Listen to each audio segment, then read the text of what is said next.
Greetings and welcome back to room 303 in our chats with Emily, as we are calling our readings through the poetry of Emily Dickinson. We are in the Johnson edition, and we turned out a poem 612, It Would Have Starved a Gnat. Now, this is a fascinating poem for a number of reasons. Obviously, we're going to ask about this question of hunger or starvation.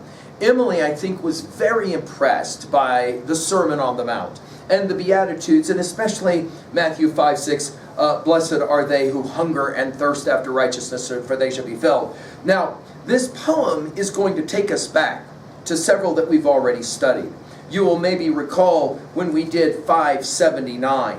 It read for us like this. I had been hungry all the years. My noon had come to dine. I trembling drew the table near and touched the curious wine. 'Twas this on tables I had seen when turning hungry from home. I looked in windows for the wealth I could not hope for mine.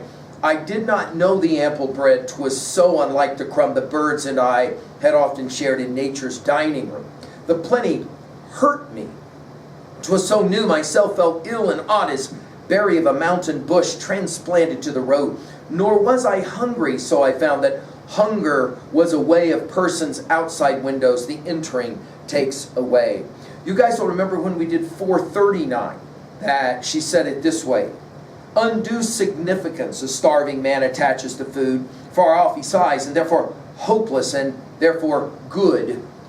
Betaken it relieves indeed, but proves us that spices fly in the receipt. It was the distance was savory. Or do you remember when we did 566? And she said it this way. A dying tiger moaned for drink. I hunted all the sand. I caught the dripping of a rock and bore it in my hand. His mighty balls in death were thick, but searching I could see a vision on the retina of water and of me. 'Twas not my blame who sped too slow. 'Twas not his blame who died while I was reaching him, but 'twas the fact that he was dead. You'll maybe remember as well 486, and all of these poems are going to help us prepare for the reading of this one. I was the slightest in the house. I took the smallest room at night, my little lamp and book, and one geranium so stationed I could catch the mint that never ceased to fall in just my basket. Let me think, I'm sure that this was all. I never spoke unless addressed, and then 'twas brief and low. I could not bear to live aloud. The racket shamed me so. And if it had not been so far, and any one I knew were going, I'd often thought, how noteless I could die. Finally, do you remember when we did 414? 'Twas like a maelstrom with a notch that nearer every day kept narrowing its boiling wheel until the agony toyed coolly with the final itch of your delirious hymn, and you dropped, lost, when something broke and let you from a dream, as if a goblin with a gauge kept measuring the hours until you felt your second way, helpless in his paws, and not a sinew stirred could help, and sense was setting numb, when God remembered and the fiend let go, then overcome as if your sentence stood pronounced, and you were foes and led from dungeon's luxury of doubt to gibbets of the dead. And when the film had stitched your eyes, a creature gasps, reprieve, which anguish was the utterest then, to perish or to live. Now, our assumptions are that you've been following our stuff at learnstrong.net. Down that left-hand side, Chats with Emily, our playlist. I'm hopeful that you've worked through our set of introductory comments, as well as the preceding 611 poems. We just finished with 611, I See the Better in the Dark. And if you have, then you know that you can place this poem within that company or universe of other poems. We just read several of them. The hunger, of course, of this poem, we will say, is symbolic or metaphoric. Now, scholars have been weighing in on this poem for a number of years.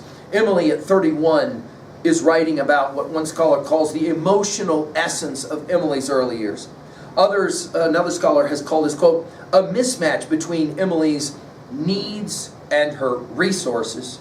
Another scholar has pointed out the speaker of this poem is powerless in some profound ways. And then another commenter has said that this is one of Emily's best, quote, renditions of impotence, end quote. Finally, one scholar has pointed out this is a child's craving, emotional nourishment. This is how she says it. It would have starved a gnat to live so small as I, and yet I was a living child with food's necessity upon me like a claw. I could no more remove than I could coax a leech away, or make a dragon move. Nor like the gnat had I the privilege to fly and seek a dinner for myself, how mightier he than I. Nor like himself the art upon the window pane to gad my little being out, and not begin again. Now, the power of this poem is that it isn't clear what it is that's starving her, or what it is that she's hungry for. Some have seen this as some kind of emotional help or nourishment. Some have seen it, of course, as some kind of support for her writing. Notice she'll begin with a gnat, she'll then go to a leech and a dragon, and then come back to the gnat. All of the obviously symbolic. It would have starved a gnat to live so small as I told you guys, in 77 of her poems, she uses this word small, obviously emphasizing often her fragility. We'll get to little in a bit. And yet, I was a living child. She mentions child or childhood in 71 of her poems. With food's necessity, notice food capitalized. I think, obviously, she wants you to realize, no. Emily, although very small and thin all her life, Emily was not starved. Emily, the great baker of bread, for example. We're not talking about physical hunger. We're talking about the hunger of Matthew 5:6, as we quoted. Upon me, she said, it was like a claw. She'll use this word claw in 8 of her poems. One scholar has said, almost like tearing at her vitals. We think, of course, of Prometheus crucified on that rock, don't we? And the mythology that she'll be referencing here, I think, is important. She says, like a claw, I could no more remove than I could coax a leech away.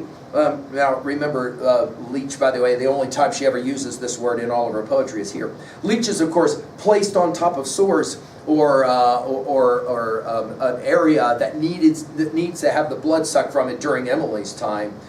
Or make a dragon move. The dragon takes us, of course, back to our study of Beowulf 3. Obviously, Andromeda as well, with the story of the dragon has been referenced possibly. You'll remember Keats's Eve of St. Agnes, for there were sleeping dragons all around. Of course, dragons, you'll remember from 398. We'll see dragon again in 1021 when she uses it for the last time. She says, the hunger I felt, it was like trying to move a dragon, obviously impossible. Then she'll come back to the gnat. Nor like the gnat had I the privilege to fly.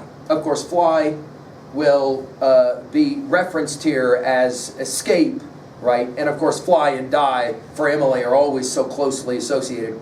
And seek a dinner for myself, one scholar pointing out maybe spiritual nourishment being referenced here. How mightier he than I. And I think mightier may be the key word of this poem. Nor like himself, she says, I didn't like a gnat, the art upon the window pane to gad my little being out. What did you just read?